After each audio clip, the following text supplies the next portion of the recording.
ಶೂನ್ಯವೇಳೆಯಲ್ಲಿ ಮಾನ್ಯ ಹಿರಿಯ ಸದಸ್ಯರಾದ ಗೋಪಾಲಯ್ಯನವರು ಒಬ್ಬ ವ್ಯಕ್ತಿಯಿಂದ ಎಕ್ಸ್ ಮೇಯರ್ ಇಂದ ಆದಂತ ಅವಾಚ್ಯ ಶಬ್ದಗಳು ಮತ್ತು ಅವ್ರಿಗೆ ಆಗಿರ್ತಕ್ಕಂಥ ಮಾನಸಿಕ ಹಿಂಸೆಯನ್ನ ಗಮನ ಸೆಳೆದ X corporate Padmaraj was X corporate. he was here, he was there, now he is where I don't know. ಗೋಪಾಲಯ್ಯವ್ರ ಜೊತೆಗೂ ಇದ್ರು, ಇಲ್ಲೂ ಎಲ್ಲಾ ಕಡೆನೂ ಓಡಾಡ್ತಾ ಇದ್ರು ಅವರು.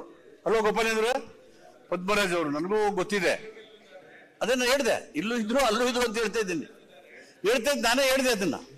ನನ್ಗೆ ಗೊತ್ತಿರೋದಲ್ವಾ, ನಾವೆಲ್ಲ ಒಟ್ಟಿಗೆ ಇದ್ವಲ್ಲ ಗೋಪಾಲಯ್ಯನವರೇ, ಜೊತೆಗೆ ಇದ್ವಲ್ಲ, ಒಟ್ಟಿಗೆ ನಾವು ನೀವೆಲ್ಲ ಒಟ್ಟಿಗೆ ಅದೇ ಹೇಳ್ತಾ ಇರೋದು ನಾನು. ಬೇರೆ ಅಂತ ಹೇಳಿ ಸರ್, ಈ ಕಾನೂನು ದೃಷ್ಟಿನಲ್ಲಿ ಪಕ್ಷಪಾತದ ಪ್ರಶ್ನೆ ಇಲ್ವೇ ಇಲ್ಲ. ಕಾನೂನಿನಲ್ಲಿ ಎಲ್ಲರೂ ಸಮಾನರೇ. ಈಗ ಮಾನ್ಯ ಶಾಸಕರಿಗೆ ಒಂದು ಅವಹೇಳನಕರ ಅವ್ರ ಕುಟುಂಬಕ್ಕೆ ಮಾಡಿದ್ದಾರೆ ಅಂತ ಸರ್ಕಾರದ ಗಮನ ಸೆಳೆದಿದ್ದಾರೆ. ನಮ್ಮ ಶಾಸಕರ ಗೌರವ ಘನತೆ ಎಷ್ಟು ಮುಖ್ಯನೋ ಸಾಮಾನ್ಯ ಜನರದು ಅಷ್ಟೇ ಮುಖ್ಯ.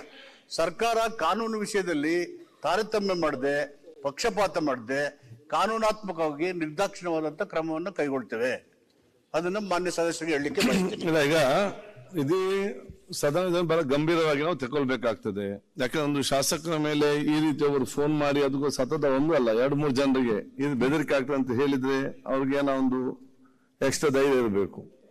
ಒಂದು ಅವರ ಮೇಲೆ ಯಾಕಂದ್ರೆ ಕಾನೂನು ಪ್ರಕಾರ ಏನು ಇದೆಯಾ ಕ್ರಮ ತಗೊಳ್ಬೇಕು. ಮತ್ತೆ ಅವ್ರು ಕೇಳಿದಾಗೆ ನಿನ್ನೆ ರಾತ್ರಿ ಅದು ಕೂಡ ಇನ್ನೂ ಕೂಡ ಯಾಕೆ ಅರೆಸ್ಟ್ ಮಾಡಲಿಲ್ಲ ಅಂತ ಇವತ್ತು ನಾವು ಹೇಳ್ಬೇಕಾಗ್ತದೆ. ಇಮ್ಮಿಡಿಯೇಟ್ ಅವ್ನ ಅರೆಸ್ಟ್ ಮಾಡಿಸ್ಬೇಕು ನಾವು ಇವತ್ತು ಸಂಜೆ ಒಳಗೆ, ಮಧ್ಯಾಹ್ನ ಒಳಗಡೆ. ಅಥವಾ ಅಲ್ಲಿ ಯಾರು ಇನ್ಸ್ಪೆಕ್ಟರ್ ಇದ್ದಾನೆ ಅವನು ಸಸ್ಪೆಂಡ್ ಮಾಡ್ಬೇಕು. ಎರಡರಲ್ಲೊಂದು ಆಗ್ಬೇಕು. ಅವ್ನು ಯಾವ್ದು ಬರ್ಲಿ, ಬಂದು ಕೂತ್ಕೊಂಡು ಅಲ್ಲಿ ಆಗುವಂತ ವಿಚಾರ ಇಲ್ಲ. ನಾಳೆ ಎಲ್ಲರಿಗೂ ಕೂಡ ಇದೇ ಬಂದು ಬಿಟ್ರೆ ಏನ್ ಪರಿಸ್ಥಿತಿ ಏನಾಗ್ಬೋದು.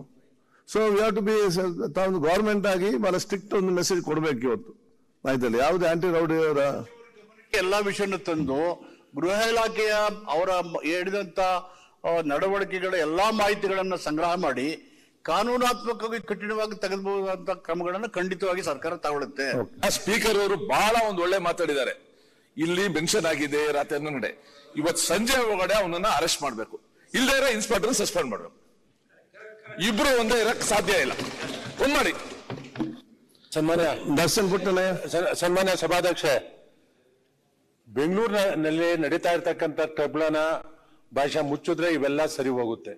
ಮೊಟ್ಟ ಮೊದಲು ಇಡೀ ಬೆಂಗಳೂರು ನಾಗರಿಕರು ಶಾಂತ ರೀತಿಯಿಂದ ಇರಬೇಕು, ಒಂದು ಕಾನೂನು ರೀತಿಯ ಸುವ್ಯವಸ್ಥೆ ಆಗಿ ಇರಬೇಕು ಅಂತಂದ್ರೆ ಮೊದಲು ಬರೀ ಬಸವೇಶ್ವರ ನಗರ ಅಲ್ಲ, ಬೆಂಗಳೂರು ನಗರಲ್ಲಿ ಇರ್ತಕ್ಕಂಥ ಅನೈತಿಕವಾಗಿ ನಡೀತಾ ಇರ್ತಕ್ಕಂಥ ಎಲ್ಲಾ ಕ್ಲಬ್ಗಳನ್ನು 24 ಗಂಟೆ ಮುಚ್ಚೋದಕ್ಕೆ ತಾವು ಆದೇಶ ಮಾಡಿ. ಅವತ್ತು ಶಾಂತ ರೀತಿಯಿಂದ ಬೆಂಗಳೂರಲ್ಲಿ ಇರುತ್ತೆ. ಇಲ್ಲ ಅಂತ ಬರ್ತಕ್ಕಂಥ ಅಲ್ಲಿಂದ ಹಣ ಬರ್ತಕ್ಕದಲ್ಲ ಅವ್ರಿಗೆ ಇಟ್ಕೊಳ್ಳೋದಕ್ಕೆ ಆಗೋದಿಲ್ಲ. ರಾತ್ರಿ ಆಯ್ತು ಅಂದ್ರೆ ಚೆನ್ನಾಗಿ ಕುಡಿದ್ಬಿಟ್ಟು ನೆತ್ತಿಗೆ ಏರಿದಾಗ ನಮ್ಮಂತವ್ರು ಫೋನ್ ಮಾಡ್ತಾರೆ. ಈಸಿ ಮನಿ ಸ್ಥಾನದಲ್ಲಿ ಇದ್ದೀನಿ ಅಂತಕ್ಕಂಥದ್ಗೆ ನಾನು ಗೌರವ ಕೊಟ್ಟು ಇದು ಬಿಟ್ಟಿದೆ, ಅದು ಬಿಟ್ಟು ಬಂದಿದ್ದೇವೆ. ಈ ಸ್ಥಾನಕ್ಕೆ ಅತ್ಯಂತ ಗೌರವ ಕೊಡಬೇಕು ಅಂತಕ್ಕಂಥ ವಂದನೆಗಳು.